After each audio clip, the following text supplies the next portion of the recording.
El 30% de los conductores españoles ha sufrido alguna vez temor al volante. Es la amaxofobia, o lo que es lo mismo, miedo a conducir. Puede sobrevenir después de sufrir un accidente o por otros motivos, pero lo importante es que se puede vencer. Hoy hablamos con una psicóloga para conocer las claves para superar ese miedo. ¿Acelera? Pues Acerina Ramos es psicóloga. ¿Qué tal? Muy buenos días. Muy buenos días, Patricia. Miedo a conducir, decíamos. ¿Cuáles son las causas?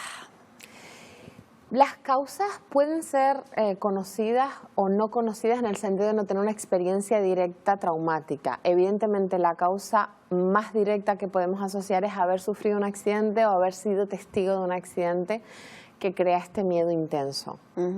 Pero hay gente que a lo mejor no ha conducido nunca y que puede desarrollar esa amaxofobia, ese miedo, ¿no? Por supuesto. Por supuesto. ¿Por los mismos temores? ¿Por tener un accidente? O por tener un accidente, por sentir miedo a no tener el control, a lo que podría pasar en la carretera, por tener miedo a crear un accidente. No solamente las personas, no solamente sentimos miedo a ser dañados, sino también a dañar a otras personas, a hacer algo mal. Bueno, lo mejor es que se puede curar, se puede tratar. ¿En qué consistiría ese tratamiento? Pues mira, un tratamiento de la fobia a la conducción siempre va a tener que incluir exposición, o sea que progresivamente la persona va a estar en contacto con ese miedo intenso, esas sensaciones difíciles, esos pensamientos catastrofistas, y va a ir enfrentándose a la situación. Esto obviamente se hace de forma progresiva para que poco a poco se vaya generando más sensación de dominio sobre la conducta, que en este caso pues sobre conducir. ¿Le pasa más a la gente mayor, le pasa más a la gente inexperta, a la gente joven? ¿Eso da igual? Sí, la verdad es que eso da igual. En España hay 1,5 millones de personas diagnosticadas. ¿1,5 millones? Sí, sí, sí. Y yo he tratado gente de todas las edades, la verdad. O sea, es mucha cantidad, ¿no? Mucha cantidad de personas las que tienen miedo a conducir, ¿no? A veces ocurre también no solo con la conducción, sino, por ejemplo, con el aparcamiento. Hay gente que conduce pero le da miedo aparcar, o incluso conducir de noche. Evita conducir de noche porque pues se acentúa ese temor, ¿no? Claro, es que el diagnóstico al final lo que tiene más de relevante es ver cuál es el grado de incapacitación de la persona. De alguna manera muchas personas, y especialmente si hemos sufrido un accidente, podemos tener este tipo de temor, ¿no? La cuestión al final es cuánto te limita en tu vida. Efectivamente, conducir y no poder aparcar, por ejemplo, es un problema. Claro. Como sí, porque en algún momento vamos a tener que parar, ¿no? Exactamente. Y bastaría en algunos casos con recibir clases, reciclarse un poco si ya hemos conducido, evidentemente, o siempre hay que acudir a un profesional, a un psicólogo. No, yo considero que como un montón de cosas en la vida, a veces simplemente la red social va a ser suficiente, ¿no? De repente yo tengo una amiga que se pone conmigo a conducir y me ayuda a ir aliviando este miedo y sigo adelante. O me voy a unas clases en las autoescuelas, que muchas veces también las ofrecen, y es suficiente. Evidentemente, si eso no es suficiente, ahí sí que necesito pues buscar ayuda profesional. Vamos a visitar una autoescuela. Precisamente porque en una de esas autoescuelas se ayuda a esas personas que pueden padecer esa patología, y los centros de formación pues se han tenido también que adaptar e incluir en su oferta pues esos cursos. Nuestro compañero Gilberto Isande ha acudido a uno de esos cursos que son para combatir la amaxofobia. Buenos días, Canarias. Pues sí, desde distintos centros de formación vial salen cada día a la calle vehículos como este con alumnos que pues vienen precisamente a intentar superar esa fobia, esa patología, la amaxofobia. Estamos concretamente pues en el grupo Velos en Ibaria.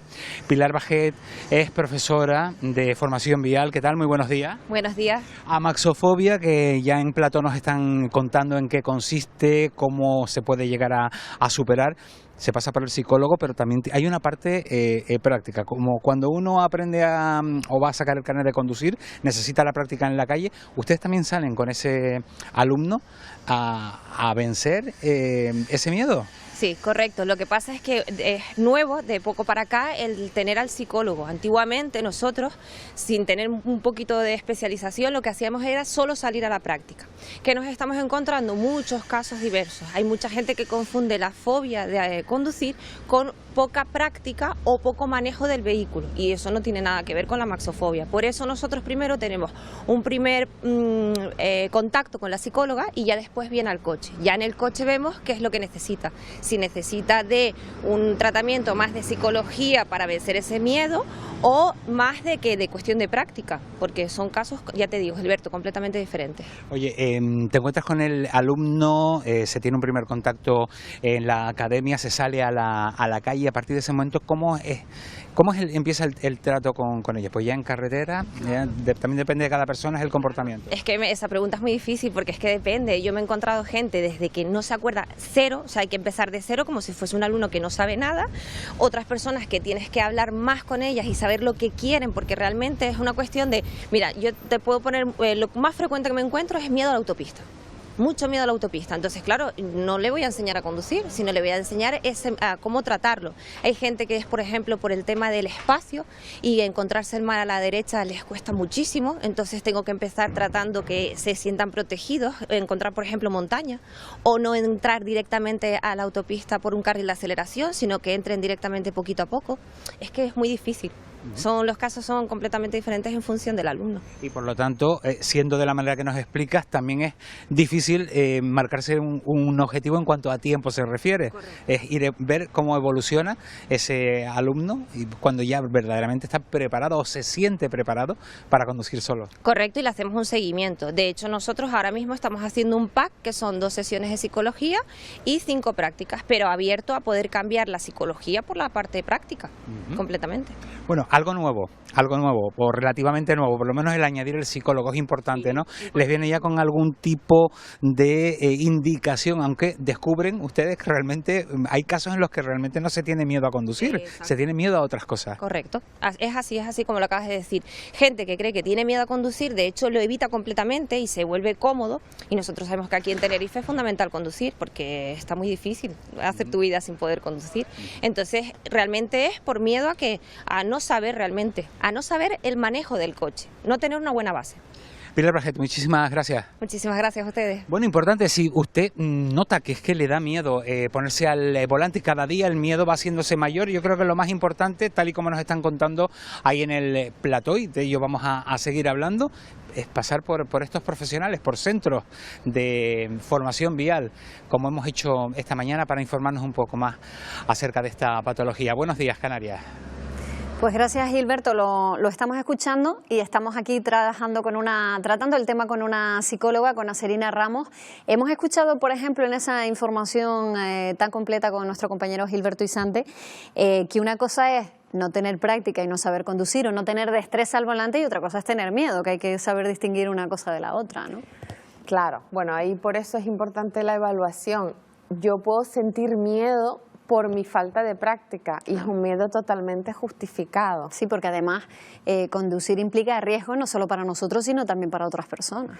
Evidentemente, por eso es importante esa distinción, y ahí eso también nos da pistas a dónde dirigirnos, si a mi grupo de amigos que me ayuden a retomar la práctica, si en autoescuela o a una profesional, ¿no?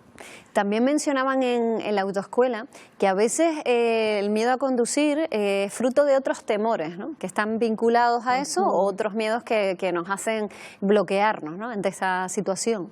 Claro, digamos que en muchos casos la cuestión es que existe un patrón general de evitación, donde no solamente hay miedo a conducir, hay también miedo a perder el control, hay también un perfeccionismo elevado, hay una necesidad de hacer las cosas como muy impecablemente, incluso a veces de no estropear el coche, ¿no?, de que esté impoluto toda la vida, ¿no? Sobre todo cuando estrenamos, a lo mejor, ¿no? Claro. Ahí está el perfeccionismo, y también está pues toda esta cuestión de cómo conseguir yo tener control sobre todo lo que sucede, y como la carretera no es un lugar donde eso se dé, sino que al contrario tenemos control de una parte y no de lo que está haciendo el resto, pues es una situación como muy evocativa para personas con miedo a la falta de control. Y ante la duda, o sea, si de verdad no nos atrevemos y creemos que no vamos a ser capaces, mejor evitarlo, ¿no? Entiendo. Yo creo que al contrario, eso reforzaría justamente el miedo. Ante la duda, no hay nada mejor que practicar.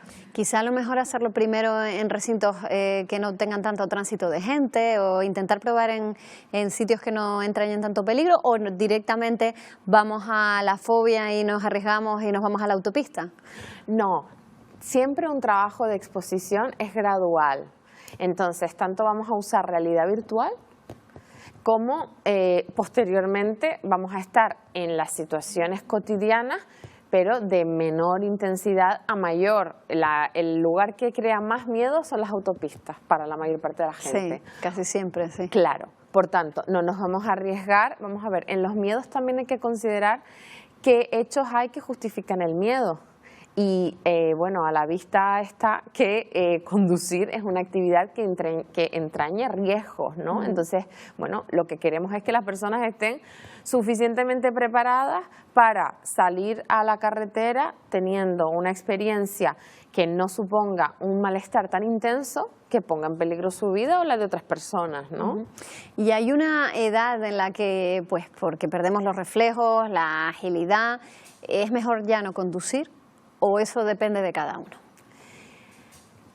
A ver, pues como todo, existe una tendencia a que a partir de los 50 años nuestros reflejos se van enlenteciendo, ¿no? Nos vamos volviendo poco a poco más lentos. Ahora, a mí me parece maravilloso que las personas a cualquier edad puedan llevar una vida lo más autónoma posible.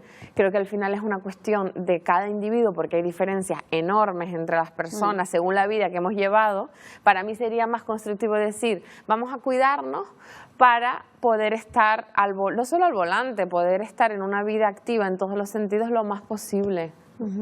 Pues Acerina Ramos, tomamos nota de esos consejos y sobre todo ese mensaje de que hay solución, que si tenemos miedo a conducir o hemos pasado por una experiencia traumática, lo que hay que hacer es acudir a un psicólogo o psicóloga que nos asesore y que se puede vencer ese miedo, ¿no? Todo se puede vencer.